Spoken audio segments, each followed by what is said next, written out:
વિદ્યાર્થીઓએ ટેકનોલોજીમાં આગળ વધવા માટે ખાસ કરીને આપણે જે ગુજકોસ Gujarat council of science and technology દ્વારા ઘણી એક્ટિવિટી કરાવતા હોય આપણી શાળામાં.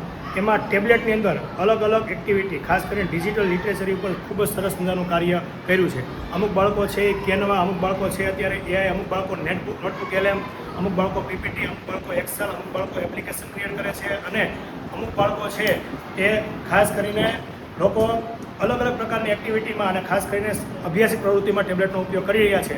જે અમારા માટે સાયન્સ અને ટેકનોલોજીમાં ભવિષ્યમાં આ બાળકો જ્યારે એન્જિનિયરિંગ લાઇનમાં જશે ત્યારે તેના માટેનું આ પહેલું પગથિયું આ શાળાથી અમારે શરૂઆત થાય છે.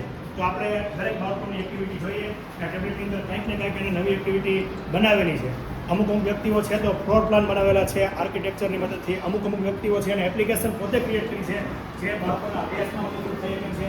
અમુક લોકોએ ગ્લોબલ વોર્મિંગ માટે, અમુક લોકોએ પાકના જે આપણે પાક ઉત્પાદન વ્યવસ્થાપન ચેપ્ટર હોય, કોલસો અને એના કોઈ ચેપ્ટર હોય, પુનઃપ્રાપ્તિ ઉર્જાના ચેપ્ટર હોય તો એના પીપીટી બનાવેલા છે. અમુક લોકોએ સામાજિક વિજ્ઞાનના પીપીટી બનાવેલા છે. અમુક લોકોએ ઇંગ્લિશના પીપીટી પણ બનાવેલા છે.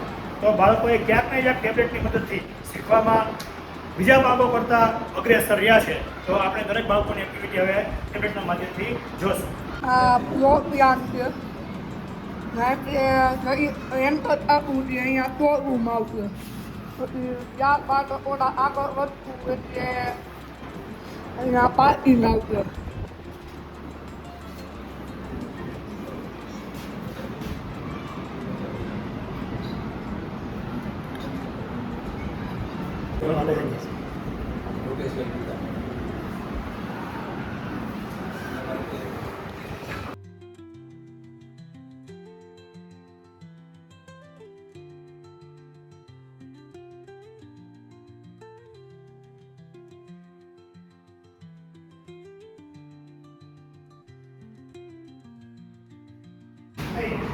અમે ખેડૂત મિત્ર એપ્લિકેશન બનાવી છે. ખેડૂતો અપણ હોય છે તેને આ બધી સરકારની યોજનાઓની ખબર નથી અને અજાણ હોવાથી તેનો લાભ નથી મળી શકતો.